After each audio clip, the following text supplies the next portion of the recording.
इकरा हसन ने सदन में संभाला माइक और एक शायरी में मोदी सरकार को कर दिया ढेर। सपा की इस महिला सांसद ने ऐसा जलवा कर दिया कि वक्फ बिल पर केंद्र की सरकार सवालों से घिरी दिखी। सिर पर पल्लू और नरम लहजा, लेकिन मुद्दे पर ऐसी मजबूत पकड़ के इकरा को रोकने की कोई हिम्मत तक नहीं कर पाया। वाकई इस महिला सांसद का कोई मुकाबला नहीं कर सकता। अखिलेश यादव तो भाषण के दौरान बार बार टेबल बजाते दिखे। करीब 6 मिनट तक सदन में इकरा हसन ने सत्ताधारियों से सीधे सवाल किए और हर सवाल पर सरकार के मंत्री परेशान दिखे। जैसे ही इकरा ने भाषण खत्म किया तो आदित्य यादव, धर्मेंद्र यादव और अखिलेश यादव ने कर दी तारीफ, लेकिन सत्ताधारी नहीं समझ पाए कि क्या जवाब दें। कागजों की कैद में बस नाम रह जाएंगे, वो जो हमारे थे सिर्फ दावे में रह जाएंगे। इस बिल के द्वारा मीठी ईद के जायके को कड़वा करना, यही असली सौगाते मोती था। रौनक बुझी भी नहीं थी और हमारी जड़ों पर एक नया फरमान लाया गया। पहले उत्तर प्रदेश में मुसलमानों को नमाज पढ़ने पर रोक लगाई और फिर सौगात में ये बिल लाया गया। निसार में तेरी गलियों पे है वतन, जहाँ चली है रिवाजो गैर कि कोई ना सर उठाकर देने के लिए प्रैक्टिसिंग मुस्लिम का आपने क्लॉज डाला है, लेकिन बोर्ड में बैठने के लिए मुस्लिम होने की कोई आपकी क्लॉज नहीं है। तो इससे आपकी जो दोहरी नीति है वो साफ जाहिर होती है। ये वही सरकार है जिसने राम जन्मभूमि ट्रस्ट में ये लिख दिया कि जिला अधिकारी भी अगर होगा तो हिंदू होना चाहिए। कोई मुझे बताए कि वहाँ पर सेक्युलरिज्म का रस क्यों नहीं हो रहा है?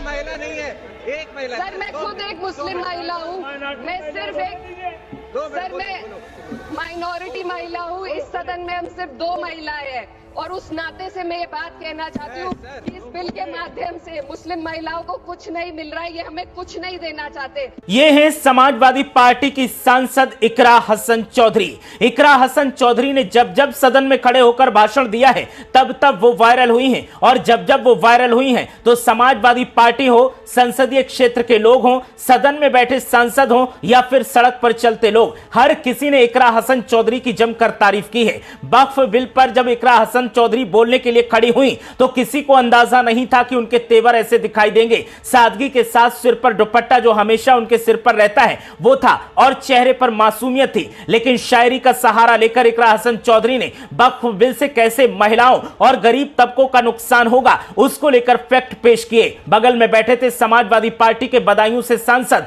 आदित्य यादव, जो इकरा हसन चौधरी के हर फैक्ट पर टेबल थपथपाकर उनका हौसला बढ़ा रहे थे। वक्फ बिल के आने से कैसे गरीब तबके का नुकसान होगा, कैसे महिलाएं इससे आहत होंगी और कैसे समाज को प्रभावित किया जाएगा इस बिल के जरिए, जरा सुनिए। इकरा हसन चौधरी ने भाषण के जरिए कैसे केंद्र सरकार को भी सोचने के लिए मजबूर कर दिया, और अब यह भाषण वायरल हो रहा है कि अभी ईद की रौनक बुझी भी नहीं थी और हमारी जड़ों पर एक नया फरमान लाया गया। पहले उत्तर प्रदेश में मुसलमानों को नमाज पढ़ने पर रोक लगाई और फिर सौगात में ये बिल लाया गया। निसार में तेरी गलियों पे है वतन, जहाँ चली है रिवाजो गैर कि कोई ना सर उठाकर चल सके। मैं सभापति जी आपको ये बताना चाहती हूँ कि ईद के मौके पर एक विधवा महिला अपनी लड़की के साथ मेरे पास आई और उसने बताया कि वह एक वक्फ की प्रॉपर्टी में रहती है, वही उसके सर पर छत का काम भी करती है और उसकी रोजी रोटी भी वहीं से आती है। वो इस बिल को लेकर इतनी फिक्रमंद थी कि कहीं उससे वो उसकी संपत्ति ना छीन ली जाए। वो अकेली एक ऐसी महिला नहीं है, ऐसे लाखों लोग हैं जो वक्फ की, गरीब लोग, गरीब महिलाएं जो वक्फ की संपत्ति से अपना रोजगार चला रहे हैं। और ये जो वक्फ बाय यूजर क्लॉज के हटाने से लाखों वक्फ की जायदाद अपना स्टेटस खो देंगी और लाखों लोग, इसी तरीके के लोग सड़कों पर आ जाएंगे। वक्फ क्या है, वक्फ बाय यूजर क्या है? इसका ये मतलब है कि कोई जायदाद अगर सालों से दीन और भलाई के कामों के लिए इस्तेमाल हो रही हो तो वो खुद ब खुद वक्फ मानी जाएगी। हिंदुस्तान की अदालतों ने भी इस बात को तस्लीम किया है। वक्फ बाय यूजर सिर्फ वक्फ बोर्ड को ही मिली कोई खास सौगात नहीं है, ये बल्कि सभी अन्य धार्मिक ट्रस्टों को परंपरा और यूज के आधार पर बिना किसी डॉक्यूमेंटेशन के धार्मिक चरित्र को डिक्लेयर करने का राइट मिला हुआ है। भारत के संविधान के आर्टिकल 13 क्लॉज 3 में कस्टम और यूसेज को कानूनी वैधानिकता प्रदान करता है। इसी आर्टिकल से वक्फ बाय यूजर भी निकला गया है। इस बिल के कानून बनने पर वक्फ बोर्ड तो इस प्रोविजन से हाथ धो बैठेगा, लेकिन अन्य धार्मिक ट्रस्टों को यह सुविधा जारी रहेगी। इससे भारतीय संविधान के आर्टिकल 14 और 15 का सीधा उल्लंघन है, जो धर्म और जाति के आधार पर भेदभाव और कानून के सामने सभी की बराबरी पर जोर देता है। मैं इसके साथ ये भी कहना चाहती हूँ कि सत्ता के लोग जो एक दूसरे की पीठ थपथपा रहे हैं कि वक्फ बाय यूजर का जो अमेंडमेंट इन्होंने दिया उसको एक्सेप्ट कर लिया गया है, लेकिन इनकी शरारत यह है कि उसके साथ ही एक ऐसा प्रोवाइजो इसमें शामिल किया गया जिसके आधार पर यह कहा गया है कि अगर कोई भी वक्फ की संपत्ति विवादित हो तो वो अपना वक्फ स्टेटस खो देगी। तो जो अमेंडमेंट इन्होंने दिया है, जिसको एक्सेप्ट कर लिया गया है, उसका कोई मतलब नहीं है। ये इनकी नीयत है जो साफ जाहिर हो रही है। सोने पर सुहागा एक काम और किया है। सरकार ने वक्फ की कानून के सेक्शन 107 को हटाकर लिमिटेशन एक्ट में 12 साल तक ही किसी के खिलाफ अदालत में जाने का प्रोविजन है। सेक्शन 107 में बोर्ड को लिमिटेशन एक्ट से राहत मिली हुई थी। वक्फ बोर्ड कभी भी अवैध कब्जाधारियों के खिलाफ अदालत जा सकता था। अगर ये सेक्शन ना हो तो अवैध कब्जा करने वाले लोग कानूनी प्रक्रिया का फायदा उठाकर वक्फ की प्रॉपर्टी को हड़प सकते हैं। अन्य धार्मिक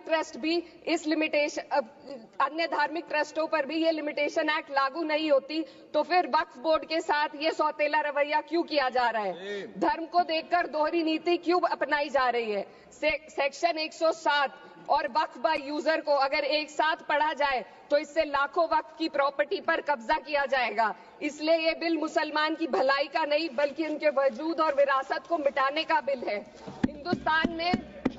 हिंदुस्तान में बहुत सारे धार्मिक ट्रस्ट हैं जिसमें उस खास मजहब के लोग शामिल होते हैं और उसका इंतजाम करते हैं, और ये बात समझ में आने वाली भी है क्योंकि जो व्यक्ति अपने मजहब के रीति रिवाज को जितना अच्छे से समझ सकता है, किसी अन्य मजहब का व्यक्ति नहीं समझ सकता।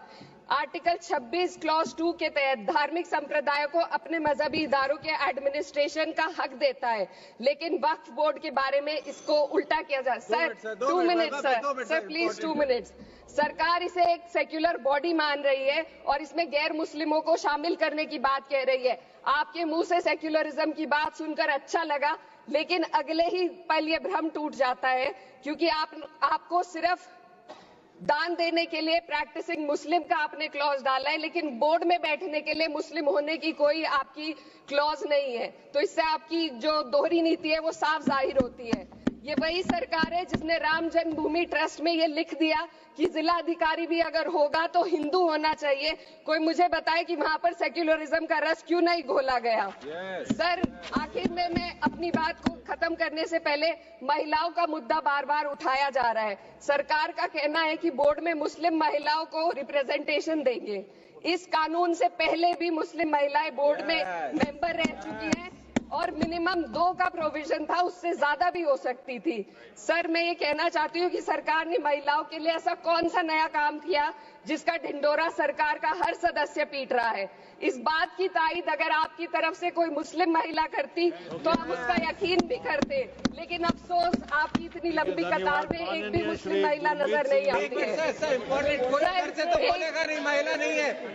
सर मैं खुद एक मुस्लिम महिला हूँ, मैं सिर्फ एक मैं माइनॉरिटी महिला हूँ। इस सदन में हम सिर्फ 2 महिलाएं हैं और उस नाते से मैं ये बात कहना चाहती हूँ कि इस बिल के माध्यम से मुस्लिम महिलाओं को कुछ नहीं मिल रहा है। ये हमें कुछ नहीं देना चाहते, सिर्फ टोकनिज्म हमारे नाम पर बनाकर एक नैरेटिव मीडिया में चलाना चाहते हैं। तो ये बिल मुसलमान की भलाई का नहीं, उनकी पहचान को मिटाने का है। सर अंत में मैं बस यही कहना चाहती हूँ कि कागजों की कैद में बस नाम रह जाएंगे, वो जो हमारे थे सिर्फ दावे में रह जाएंगे। इस बिल के द्वारा मीठी ईद के जायके को कड़वा करना यही असली सौगाते मोदी था। बहुत बहुत तो सुना आपने इकरा हसन चौधरी का यह भाषण अब सोशल मीडिया पर सनसनी मचा रहा है। इकरा हसन चौधरी बड़ी ही सादगी के साथ सदन में खड़ी होती हैं और फैक्ट के साथ, चाहे युवाओं के मुद्दे हो, चाहे किसानों के मुद्दे हो और चाहे अब ये वक्फ का मुद्दा हो, हर मुद्दे पर बोलती हैं और फैक्ट ऐसे सामने रखती हैं कि सबकी आंखें खोली की खोली रह जाती हैं। एक बार फिर इकरा हसन चौधरी का यह भाषण सोशल मीडिया पर वायरल हो रहा है और हर तरफ उनकी चर्चाएं हो रही हैं। यह भाषण आपको कैसा लगा हमें कमेंट करके जरूर बताएं।